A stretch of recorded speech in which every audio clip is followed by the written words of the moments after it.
Hi, and welcome back to One-on-One Sports Webcast. I'm your host, Alex O'Ford, and I'm joined by our social media experts, Robbie Nana and Ellie Whittington, in our inaugural Sports Hashtags block. Guys, I'm going to give you a sports news story from the past week, and you'll give me a hashtag that you think best fits the story.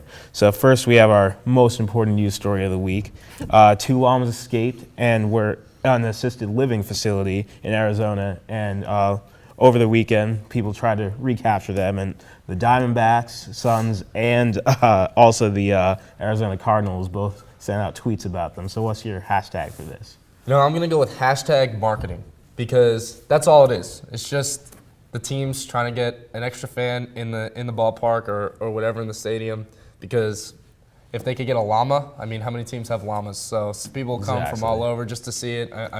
It's just another attempt. They try new things every year, so it's just this is the one they decided to pick for this season. Yeah, Ellie? I'm going to go with hashtag llama drama. There is no team that is going to pay millions of dollars to get a llama. They're just doing it to connect with their fans. It's what's in the news. It's what's on Twitter. That's what people are talking about. So why not? As your sports team, you need to connect with your fans and say, I see what's in the media, let's connect.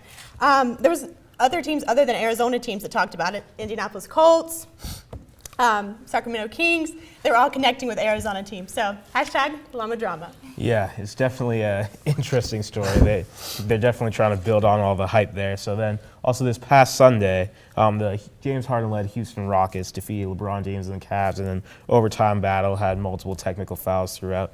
And but in the battle of MVP candidates, Harden and LeBron both went back and forth at it. In the third quarter, Harden got a flagrant foul actually for kicking LeBron in the groin, and the NBA actually suspended Harden for a game for this infraction. So, Ellie, what would your hashtag be for this? My hashtag is hashtag who is King James. Harden is leading the NBA in scoring, and also he dominated in the All-Star game, and like you said, he's up for MVP. I think that he has done really well the past few games, a little inconsistent, but like you said, he's been suspended for the incident with LeBron. I'm going with hashtag watch the throne, because LeBron James, he's at the top right now. Everybody wants to be LeBron James. It's just Harden, But is he at the top? Is he at the top right now? He is at the top. His name, it brings the most money to the NBA. He doesn't even have to play well to bring fans to see him. He's got to get used to it. It's like last year with Lance Stevenson blowing in his ear. They're just trying to get in his head, try and bring his game down. But they have. Actually, when Harden kicked LeBron, he didn't get that motivation, that fire. He actually was not motivated. He actually brought his game down after that, when you expect LeBron to get motivated from something like that. When the adrenaline's running, though, somebody kicks you. Yeah, I think LeBron's brand is definitely huge for the NBA, but Harden right now is definitely, I think, the leader in the MVP race. And moving on to our next question, at the end of Thursday's NCAA matchup between Vanderbilt and Tennessee, freshman Wade Baldwin went and clapped in the player's face, celebrating at the end of the game, and Tennessee coaching staff actually pulled him. And the coach sort of chewed him out there, right. And then the coach later apologized for this and emphasized, unsportsmanlike context like that is completely unnecessary. What's your hashtag for this one, Rob? I'm going with hashtag unprofessional. On both parts. Baldwin, learn how to win a game the right way. You play for Vanderbilt. It's not like they're not used to winning or something.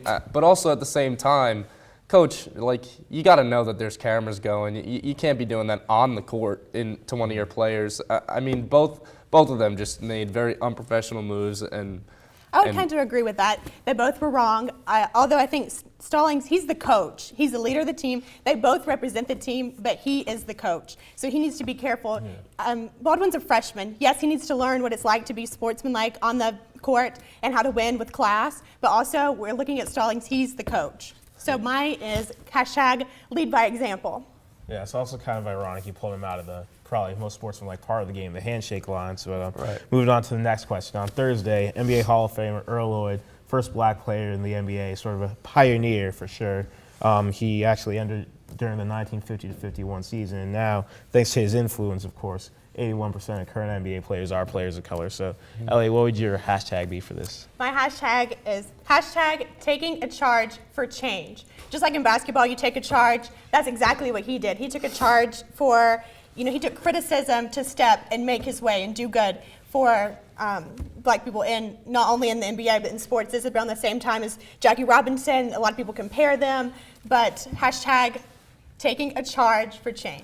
I totally agree. I'm going with hashtag respect along the same lines. I mean, anytime somebody, puts themselves on the line to make a change like that, you just got to respect them. I mean, I wouldn't be surprised if we see like Jackie Robinson does and see, a day in the season where, they pay respect to him, every team. Absolutely. Because, I mean, it's not every day that you find somebody like that. Yeah, true. His influence was definitely felt. It's unfortunate to hear of his passing. So unfortunately, that's all the time we have for this block. But stay tuned as Connor and our Chicago experts take the lounge to discuss the chaos unfolding in Chicago sports.